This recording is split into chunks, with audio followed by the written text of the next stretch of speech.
Hello, and welcome back to Misty Island and the story of Krudius as he makes his way through this mystery. And in the last episode, he actually had a run-in with the evil witch Agrith that has caused this curse on this island, and he got to meet and battle her for the first time, which didn't really go that well. He was made to appear like a chicken, and then he sort of dismissed her from the lot so he could run for it.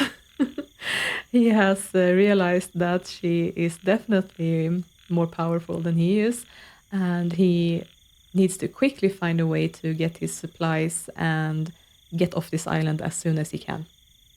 So he's trekked through the forest here and made it all the way to a house in the middle of the forest, very close to the mountains.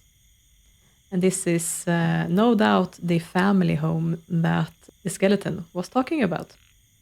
And the first thing that Krudius can see when he walks up to the house is that the front door is completely boarded up with these turned over furniture, these things that may or may not protect him from entering, like the pots here, for example. And then we also have a very fierce looking teddy bear sitting guarding the entrance. And Krudius is going to try to walk up to the door anyway and see if he can force his way in. But as you can see, he's trying to walk around here. There's something here in the way that's blocking him, so he actually cannot go up these stairs. There's no way for him to do so.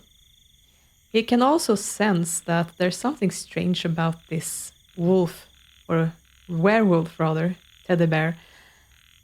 Something that makes him not want to touch it, something that's feeling weird, like there's some spell on it or other. So he actually avoids going too close to it and is gonna try to find another way into the house instead. So he walks around here through the shrubs, apparently, not caring about that. And he can see a staircase here at the back of the house. And yes, luckily there's another door here, so he's gonna go here and see if he can enter the house this way instead. And it turns out that he can. So he walks into this room. This turns out to be a kitchen. He's apparently still furious with his master.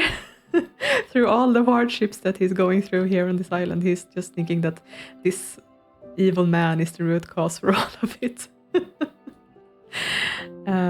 Yeah, there's this kitchen, and unlike all the other kitchens that he's been in, there's actually some stuff here. Things look, dusty and not very well kept as in many of the other houses, but there's some food supplies here, some canned food and some old dry stuff.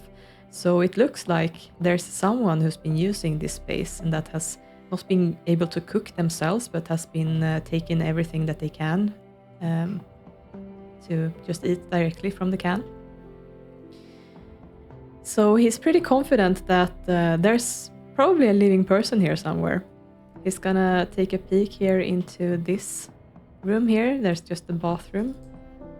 He doesn't really need to use it right now, but it's here anyway. And he's gonna continue into the house. He walks into this little pathway and in here. And he's entering into a dining room. So this must be where the family used to have their fancy dinners whenever they were living here. And he continues on into a an entryway. So this is the other side of the front door here. He continues in here and can see that this is a comfortable study. Must have been a pretty wealthy family who lived here in this very comfortable house. There's a lot of decorations, expensive looking paintings and such, and there's a nice piano here and so on. Someone must have been using frequently. And he continues walking through the house, going into this room. and he comes into what looks like a library. So there are a bunch of books here all over, and there's a lot to take in, and Krudius senses that there might be some important stuff here. There's a lot of what looks like spell books littered around the place. Some things are opened and some things looks like someone was organizing something at some point. He can also see that there's some mystical things here, decorations that has to do with magic. So he's feeling very happy about finding this library. This is looking more promising than much of what he's seen so far. So he takes a look around at the different books here. He can also see that there's another teddy bear here. And similarly, this teddy bear also feels strange. He does not really want to get close to it. But he's looking through the different books here, and he notices this book that is standing out to him. He picks it up and sees that this is the diary of Anora. And reading through the description here is Diary of Anora number 1. Anora Morndream, ages 8 to 12. This book tells of a happy childhood on the countryside. Mother is mostly busy with her mysterious projects in the cellar, but father is teaching her to write. Perhaps one day she'll become a famous author. So Krudius is actually going to go ahead and light the fire and sit down in one of the armchairs here and read through this. So he takes in the story that unfolds in front of him as he's leafing through the pages. And it tells of a very happy childhood. And there's some signs here of this girl's mother being a witch, and possibly the girl having inherited some of her powers. He also realizes where he's heard that name before. Anora Morndream, that's the same last name as the witch. And sure enough, Anora was one of the names on the gravestones that he found down by the cliffs where he appeared at the start of this. And he remembers that the tombstone said something about her being a loving mother and an aspiring author.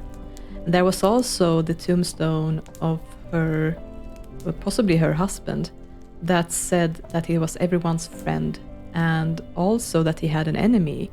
And with the start, that Krudius realized that where he heard the name Aigrith before, actually on Richard's tombstone, that's where he heard it. And then he realizes that something must have happened with this family that made Aigrith enemies with her daughter's husband, possibly.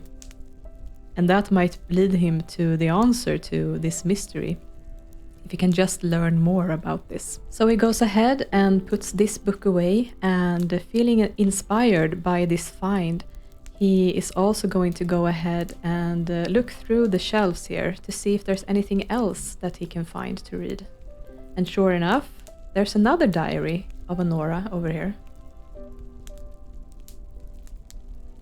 Let's see if I can just pick it up briefly.